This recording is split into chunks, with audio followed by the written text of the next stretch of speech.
Hello students, मैं हूं गौरव गोयल। तो आज के लेक्चर में हम लोग पढ़ेंगे अल्कोहल फिनॉल ईथर में केमिकल प्रॉपर्टीज ऑफ फिनॉल। पिछले लेक्चर में हमने देखा था कि कार्बन ऑक्सीजन के बॉन्ड ब्रेकिंग से ऑक्सीजन की मतलब जो कार्बन ऑक्सीजन के जो बॉन्ड हमारा ब्रेक हो रहा था, तो उससे अल्कोहल की कौन कौन सी केमिकल प्रॉपर्टीज हमारी हो रही थी, मतलब कौन कौन सी केमिकल रिएक्शंस हमने देखी थी, वो हमने पिछले लेक्चर में उसको कवर कर लिया था। क्लियर?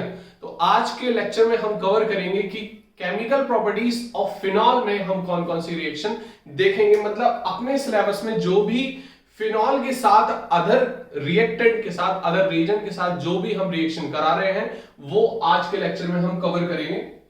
अब देखो, हम देखेंगे केमिकल प्रॉपर्टीज ऑफ फिनॉल में। केमिकल प्रॉपर्टीज ऑफ फिनॉल में देखो, अगर हम फ्लो चार्ट बना लेते हैं तो फ्लो चार्ट से हमें ये एक थोड़ा सा स्ट्रक्चर बन जाता है माइंड में कि हमें ये कवर करना है। तो सबसे पहले हम फ्लो चार्ट ही कवर करते हैं। तो केमिकल प्रॉपर्टीज ऑफ फिनॉल में हम देखते हैं कौन कौन सी रिएक्शंस हमको कवर करनी है, ठीक है ना, हमको कवर करनी है। क्लियर? तो सबसे पहली जो रिएक्शन है जो हमको कवर करनी है केमिकल प्रॉपर्टीज ऑफ फिनॉल में, कि फिनॉल की देखो, इसमें हम दो नेम रिएक्शन भी देखेंगे जो कि बहुत ज्यादा इंपॉर्टेंट है। ठीक है, इसकी मैकेनिज्म नहीं आती है लेकिन हम आपको मैकेनिज्म भी बताएंगे, मैकेनिज्म के आधार पर हम इसको रिएक्शन को कवर करेंगे। क्लियर? सबसे पहली रिएक्शन जो है वो है नाइट्रेशन रिएक्शन। कौन सी? Nitration reaction. मतलब हम नाइट्रेशन कराते हैं, पिछले चैप्टर में भी हमने कवर किया था कि हैलोजनेशन, नाइट्रेशन, सल्फोनेशन और फ्रिडलक्राफ्ट। हम यहां पर केवल फिनॉल में जो हम ट्रीट कराएंगे वो हम नाइट्रेशन कराएंगे, और दूसरी है हमारी हैलोजनेशन रिएक्शन। दूसरी कौन सी है? Halogenation reaction. इसमें हमें दो दो टाइप पढ़ने हैं, मतलब नाइट्रेशन में भी अलग अलग रिएजेंट से हमें कराना है। दो टाइप के हम रिएक्शन देखेंगे यहाँ नाइट्रेशन में, और दो प्रोडक्ट मिलेंगे हमें, है ना, दो टाइप के। एक तो हैलोजनेशन में भी हम देखेंगे, हम सॉल्वेंट बदल देंगे, और यहां पर जो सॉल्वेंट बदलेंगे तो हैलोजनेशन में फिर क्या हमें प्रोडक्ट मिलेगा। क्लियर हो रही बात नहीं? नेक्स्ट रिएक्शन हम देखेंगे जो कि मोस्ट इंपॉर्टेंट रिएक्शन है, कोल्बे रिएक्शन। कौन सी रिएक्शन? Kolbe reaction. कोल्बे एक आपने पढ़ा होगा अल्केन की केमिकल प्रॉपर्टीज में, है ना, अल्केन की प्रिपरेशन में कोल्बे इलेक्ट्रोलिसिस। हम यहां पर कोल्बे रिएक्शन देखेंगे। और मोस्ट इंपॉर्टेंट रिएक्शन जो है Reimer Tiemann reaction. Reimer Tiemann reaction. Clear? यहां पर हम ये रिएक्शन भी कवर करेंगे। क्लियर हो रही बात की नहीं? Reamer Tiemann reaction. फिर हम नेक्स्ट रिएक्शन देखेंगे, reaction with zinc. Reaction with zinc. Zinc के साथ किस तरीके से रिएक्शन होगी और क्या प्रोडक्ट मिलेगा हमको, है ना, क्या प्रोडक्ट मिलेगा। क्लियर हो रही बात की नहीं? Nitration, halogenation, Kolbe reaction, Reimer Tiemann reaction, और फिर हम देखेंगे ऑक्सीडेशन रिएक्शन। कौन सी? ऑक्सीडेशन रिएक्शन, है ना, ऑक्सीडेशन रिएक्शन देखेंगे हम। और एक और इंपॉर्टेंट रिएक्शन है, that is coupling reaction. That is coupling reaction. Coupling reaction भी हम इसमें कवर करेंगे। Coupling reaction. अब कपल जो बनाएंगे वो बनाएंगे हम बेंजीन डाइजीनियम सॉल्ट से इस रिएक्शन में। तो यहां पर जो मोस्ट इंपॉर्टेंट रिएक्शन है वो है तो सारी इंपॉर्टेंट, लेकिन ये दो नेम रिएक्शन है जो हमें इस चैप्टर में कवर करनी है। क्लियर हो रही बात की नहीं? बोर्ड कवर हो रहा है आपको? ठीक है, तो इसको नोट कर लो फटाफट। क्लियर? हमें ये सारी नेम रिएक्शंस कवर करनी है। इतनी बात समझ में आ रही है आपको कि नहीं आ रही? इसको फटाफट नोट कर लो, फिर हम स्टेप बाय स्टेप इस चीजों को कवर करेंगे। इसको नोट कर लिया आपने? अब हम एक एक स्टेप बाय स्टेप सारी रिएक्शंस को हम देखते जाएंगे। इसको हम हटा रहे हैं। सबसे पहली जो रिएक्शन हम देखेंगे यहां पर, नाइट्रेशन रिएक्शन। Nitration reaction. आप लोग ये बोर्ड बहुत पास में आ रहे हैं तो आप समझते जाना, चीजें देखते जाना। क्लियर? अब देखो यहां पर जब हम नाइट्रेशन रिएक्शन कराएंगे, नाइट्रेशन रिएक्शन कराएंगे, नाइट्रेशन रिएक्शन, तो यहां पर जब हम नाइट्रेशन कराते हैं तो नाइट्रिक एसिड लेते हैं, ना, HNO3 लेते हैं। क्लियर? तो यहां पर जब हम फिनॉल का नाइट्रेशन कराएंगे तो हम ले लेंगे क्या? Dilute HNO3। क्या ले लेंगे? Dilute HNO3, nitric acid. और जब भी नाइट्रेशन कराते हैं हम H2SO4 भी साथ में लेते हैं। ठीक है, क्लियर हो रही बात की नहीं? तो यहां पर हमें दो टाइप के प्रोडक्ट मिलते हैं नाइट्रेशन में। देखो जो ऑक्सीजन है यहां पर जो देगा, ठीक है, नाइट्रेशन, हैलोजिनेशन, ये सारी इलेक्ट्रोफिलिक सब्स्टिट्यूशन रिएक्शन है, मतलब इलेक्ट्रोफाइल फॉर्म अटैक करता है। अब इलेक्ट्रोफाइल अटैक किस में करेगा? जिस पोजीशन पे इलेक्ट्रॉन डेंसिटी आएगी, है ना, जिस पोजीशन पे इलेक्ट्रॉन डेंसिटी आएगी वहां पर इलेक्ट्रोफाइल अटैच होगा। ठीक है, क्लियर हो रही बात की नहीं? तो यहां पर जो ये वाला ऑक्सीजन है, ये ऑक्सीजन हमारा ऑर्थो पे और पैरा पे क्या करता है? इलेक्ट्रॉन डेंसिटी डालता है। क्लियर हो रही बात की नहीं? ऑर्थो और पैरा पे। तो हमें दो प्रोडक्ट मिलेंगे यहां पर, एक तो ऑर्थो, एक तो हमें ऑर्थो पोजीशन पे नाइट्रो मिल जाएगा, ठीक है, और यहां पर ये एक तो ऑर्थो नाइट्रोफिनॉल बनेगा, दूसरा हमारा बनेगा पैरा नाइट्रोफिनॉल। दूसरा कौन सा बनेगा? Para nitrophenol. क्लियर हो रही बात की नहीं? समझ में आ रही बात? तो पैरा नाइट्रोफिनॉल, हमें यहां पर दो प्रोडक्ट मिलेंगे और आपको पता है कि ये हमारा मैक्सिमम बनता है, ये हमारा क्या बनता है? मैक्सिमम बनता है, और ये हमारा मिनिमम बनता है। तो हमें ये प्रोडक्ट ज्यादा फॉर्म में मिलेगा। क्लियर हो रही बात नहीं? लेकिन यहीं पर अगर मैं डाइल्यूट नाइट्रिक एसिड की जगह कंसंट्रेटेड ले लूं, क्या ले लूं? कंसंट्रेटेड। समझ में आ रही बात की नहीं? अगर मैं यहीं पर क्या ले लूं? कंसंट्रेटेड ले लूं, तब एक चीज क्या बन जाएगी? तब चीज क्या बन जाएगी? तो क्या बन जाएगा? जहर बन जाएगा। क्या बन जाएगा? जहर। जहर प्रोडक्ट मिलेगा हमको। क्लियर हो रही बात की नहीं? जहर प्रोडक्ट मिलेगा। यहां पर H2SO4 भी ले सकते हो आप, ठीक है, नहीं लेना तो कंसंट्रेटेड नाइट्रिक एसिड इनफ है, इनफ। ठीक है, अब देखो प्रोडक्ट तो एक मिलेगा लेकिन बहुत जहरीला मिलेगा। क्या मिलेगा? बहुत ही जहरीला। अब देखना यहां पर वो जहरीला मिलेगा क्यों, ये चीज आपको थोड़ा समझना है, वो जहरीला प्रोडक्ट मिलेगा क्यों।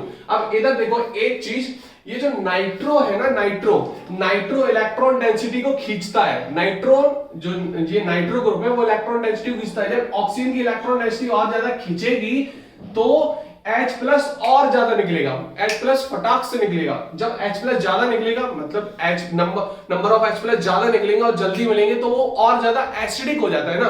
तो यहां पर जब ये ऑर्थो और पैरा मतलब तीनों पोजीशन इसने कवर कर ली, तो यहां पर इलेक्ट्रॉन डेंसिटी बहुत ज्यादा खींच रही है।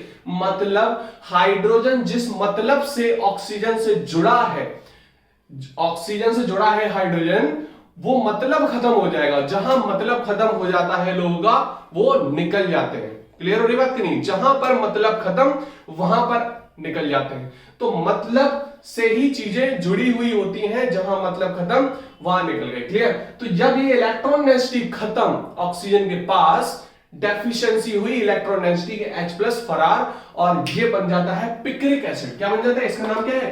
Picric acid. क्लियर हो रही बात कि नहीं? समझ में आ रही बात कि नहीं? तो ये बन गया पिक्रिक एसिड। क्लियर हो रही बात? तो यहां पर आपको देखना है कि किस तरीके से इलेक्ट्रॉन डेंसिटी यहां पर खिंच रही है और ये हमारा मोस्ट एसिडिक बन जाता है। तो ये हमारे नाइट्रेशन में हमें दो रिएक्शन कवर करनी थी, इसको नोट करो फटाफट। फिर हम देखते हैं हैलोजिनेशन रिएक्शन। कौन सी रिएक्शन? Halogenation reaction. अब देखो हैलोजिनेशन रिएक्शन में क्या है, हैलोजिनेशन रिएक्शन में क्या है, समझ में आ गई बात की नहीं? मतलब अगर हम डाइल्यूट HNO3 ले रहे हैं तो वहां H2SO4 हम ले लेंगे, वहां पर कंपलसरी होता है, तो वहां पर ऑर्थो और पैरा प्रोडक्ट मिलेगा। लेकिन अगर हमने कंसंट्रेटेड नाइट्रिक एसिड ले लिया तो वहीं पर हमारा पिक्रिक एसिड बन जाएगा। मतलब 2,4,6 ट्राइनाइट्रोफिनॉल।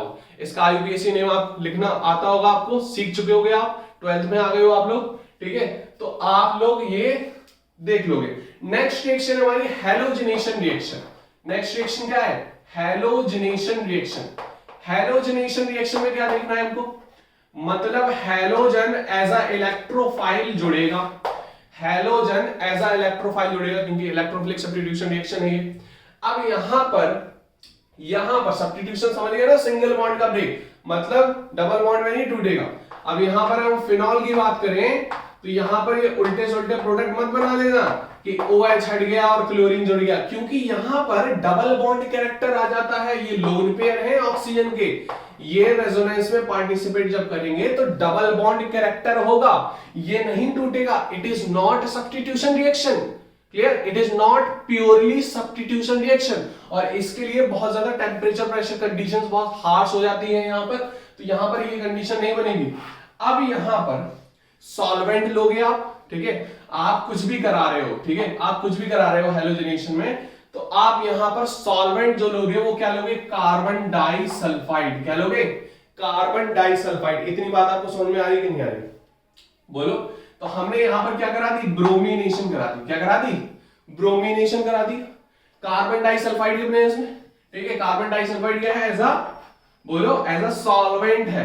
क्लियर। अब यहां पर करेगा क्या, इस सॉल्वेंट के प्रेजेंस में होगा क्या, क्लियर, इस सॉल्वेंट के प्रेजेंस में होगा क्या, इस सॉल्वेंट के प्रेजेंस में जो इलेक्ट्रोफाइल मतलब ब्रोमीन प्लस जो अटैक होगा, ये तो यही जाएगा, इलेक्ट्रॉन डेंसिटी आती है, तो इलेक्ट्रॉन डेंसिटी ऑर्थो और पैरा पे, तो दो प्रोडक्ट मिल जाएंगे हमको, दो प्रोडक्ट मिल जाएंगे हमको। क्या मिल जाएगा, 2 ब्रोमोफिनॉल, 2 ब्रोमोफिनॉल, और मतलब ऑर्थो ब्रोमोफिनॉल, और दूसरा क्या मिल जाएगा, पैरा पोजीशन पे ब्रोमीन जुड़ जाएगा।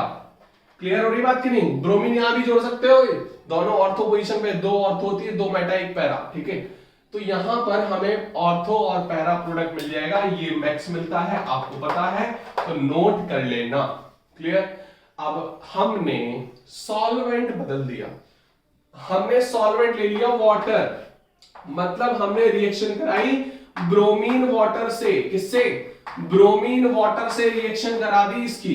तो ब्रोमीन वाटर से जब हमने रिएक्शन कराएंगे तब हमारे पास जैसे पिक्रिक एसिड मिला था उसी तरीके से ब्रोमीन जुड़ जाएगा, जैसे नाइट्रो ग्रुप जुड़ा था, जैसे नाइट्रो ग्रुप जुड़ा था। इतनी बात समझ में आ रही कि पैरा वाला ब्रोमीन दिख रहा है आपको कि नहीं दिख रहा, दिख रहा है, ठीक है। तो इसको नोट कर लो, ठीक है। तो ये हमारा हैलोजिनेशन में सॉल्वेंट बदल दिया, मतलब ब्रोमीन वाटर के साथ हमने रिएक्शन करा दी फिनॉल की, तो 2,4,6 ट्राइब्रोमोफिनॉल हमको एज अ प्रोडक्ट मिल जाएगा। Got it. तो फटाफट इसको नोट करो, फटाफट इसको नोट करो, फिर हम नेक्स्ट रिएक्शन पे चलते हैं। क्लियर हो रही बात की नहीं, इतनी बात आपको समझ में आ रही होगी, ठीक है। ये हम पढ़ रहे हैं केमिकल प्रॉपर्टीज ऑफ फिनॉल, मतलब फिनॉल की रिएक्शन हम रिएजेंट, अटैकिंग रिएजेंट से करा रहे हैं, ठीक है। फिनॉल एज अ सबस्ट्रेट है और हमें क्या प्रोडक्ट मिलता है वो हम एक एक करके देखते जा रहे हैं। इतनी बात आपको समझ में आ रही कि नहीं आ रही। नेक्स्ट रिएक्शन हम देखेंगे कौन सी, कोलवे रिएक्शन। कौन सी, कोलवेज रिएक्शन। क्लियर हो रही बात की नहीं। कोलवे रिएक्शन में क्या है, कोलवे रिएक्शन में क्या है, देखो नेम रिएक्शन जो है उन पे बना लेना स्टार। क्लियर, ये इंपॉर्टेंट रिएक्शन भी है, ठीक है। अब कोलवे रिएक्शन में क्या होता है, कोलवे सिंपल जो रिएक्शन है, फिनॉल की रिएक्शन, फिनॉल की रिएक्शन हम कराते हैं किससे, CO2 से। किससे करा देते हैं, CO2 से। क्लियर, किससे करा दिया, बेस के प्रेजेंस पे कार्बन डाइऑक्साइड से करा दिया। किससे करा दिया, बेस के प्रेजेंस में कार्बन डाइऑक्साइड से रिएक्शन करा दी। क्लियर, हमें मिल क्या जाता है, मिल क्या जाता है जरा देखना, हमको मिल जाता है क्या प्रोडक्ट, ये मिल जाता है COOH। इसका नाम क्या है, इसका नाम क्या है, इसका नाम है सैलिसिलिक एसिड। क्या नाम है, सैलिसिलिक एसिड। क्या नाम है, सैलिसिलिक एसिड। क्लियर हो रही बात की नहीं, सैलिसिलिक एसिड। Got it. तो अब इसकी मैकेनिज्म किस तरीके से होगी इसको और देख लेते हैं। ये हमारी क्या हो गई, रिएक्शन हो गई, ये हमारी क्या हो गई, रिएक्शन हो गई। इसकी मैकेनिज्म देख लेते हैं किस तरीके से काम करते हैं, ये किस तरीके से अटैक करेगा हमारा CO2। क्लियर, इसको नोट कर लो, इसको हम हटा दे रहे हैं, बोर्ड में जगह नहीं आ पाएगी शायद मैकेनिज्म की, तो हम इसको हटा ही देते हैं ताकि आपको क्लियर हो जाए। तो कोलवे रिएक्शन की मैकेनिज्म देखते हैं, ठीक है। Mechanism of Colway reaction, mechanism of Colway reaction. पहले आप रिएक्शन लिखना फिर मैकेनिज्म लिखना नीचे। क्लियर, समझ में आ रही बात की नहीं। तो अब देखो जरा क्या होता है जब हमारा फिनॉल होगा, ठीक है, फिनॉल होगा, इसकी रिएक्शन हम किससे करा देंगे, NaOH हमारा होगा, ठीक है, NaOH होगा। सोडियम आपको पता है मोर रिएक्टिव होता है, हाइड्रोजन से डिस्प्लेस कर देगा, क्या बना देगा ये, बोलो क्या बना देगा हमारा, ONA बना देगा, ONA बना देगा, बोलो इतनी बात समझ में आ रही। अब जब ये टूटेगा तो यहां पर क्या हो जाएगा, यहां पर सॉरी यहां पर क्या हो जाएगा, ये नेगेटिव हमारा यहां पे आएगा, यहां पे ये बॉन्ड बन जाएगा और ये डबल बॉन्ड कैरेक्टर आ गया, यहां पे क्या आ गया, नेगेटिव आ गया। क्लियर, इसको इस तरफ से देख सकते हो, ये क्लियर, इस तरफ से देख सकते हो, ठीक है। तो यहां पर ये नेगेटिव आ गया, नेगेटिव आ गया, यहां पर क्या है, कार्बन डाइऑक्साइड, ठीक है, कार्बन डाइऑक्साइड है, ये इस पे अटैक कर देगा, ये यहां चला जाएगा। बोलो इतनी बात समझ में आ रही कि नहीं आ रही, इतनी बात आपको समझ में आ रही। बनेगा क्या, बनेगा क्या, यहां पर जरा देखो, यहां पर बनेगा क्या, यहां पर बताया आपको हाइड्रोजन भी है ये, ठीक है, इसको हाइड्रोजन को इस तरफ मत दिखाओ, जिस तरफ जरूरत है उस तरफ दिखा दो। यहां पर हमने हाइड्रोजन दिखा दिया, सही से दिखाना है आपको, क्लियर। तो अब यहां पर ये डबल बॉन्ड, ये ऐसा, और यहां पर इधर देखना, इधर देखना, ये यहां पर ये ऐसे टूटेगा, ये अप्रोच करेगा ये हाइड्रोजन इसको, ठीक है। तो यहां पर बन गया ये OH, बोलो इतनी बात समझ में आ रही होगी आपको। और यहां पर बन गया ये बॉन्ड, और यहां पर बन गया C, डबल बॉन्ड O, और ये O नेगेटिव। बोलो इतनी बात समझ में आ गई होगी आपको, क्लियर, इतनी बात आपको समझ में आ गई होगी।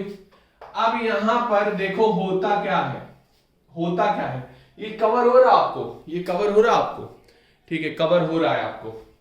अब यहां पर जरा देखो, ठीक है, ये हमारा इस तरीके से बन गया। अब होगा क्या, हमारा क्या है, H3O प्लस रहेगा हमारा, ठीक है, H3O प्लस रहेगा, ठीक है। अब यहां पर ये H3O प्लस H प्लस जो है, ये जो है ये इस पे अटैक कर देगा, इसको हम खोल के आपको दिखा दे रहे, देखो जरा, OH H और ये H, इस पे क्या है प्लस, ये इसको क्या कर देगा, अप्रोच, इसके इलेक्ट्रॉन कहां चले जाएंगे, इसके पास, इसकी इलेक्ट्रॉन डेफिशिएंसी क्या हो जाएगी, न्यूट्रलाइज, ठीक है, ये इसको अप्रोच कर देगा। क्या बन जाएगा, जरा देखो क्या बन गया, यहां पर बन गया जो हमें प्रोडक्ट देख रहे थे, क्या बन गया, COOH, क्या बन गया, सैलिसिलिक एसिड, क्या बन गया ये, सैलिसिलिक एसिड। बोलो इतनी बात आपको समझ में आ रही कि नहीं आ रही, फटाफट नोट करो, बोलो इतनी बात समझ में आ रही, क्लियर हो रही बात, फटाफट इसको नोट कर लो। नेक्स्ट रिएक्शन पे हम बढ़ते हैं, इसको नोट कर लो फटाफट, नेक्स्ट रिएक्शन पे हम बढ़ते हैं, क्लियर, इतनी बात समझ में आ रही, ओके, इसको नोट करो, इसको नोट करो।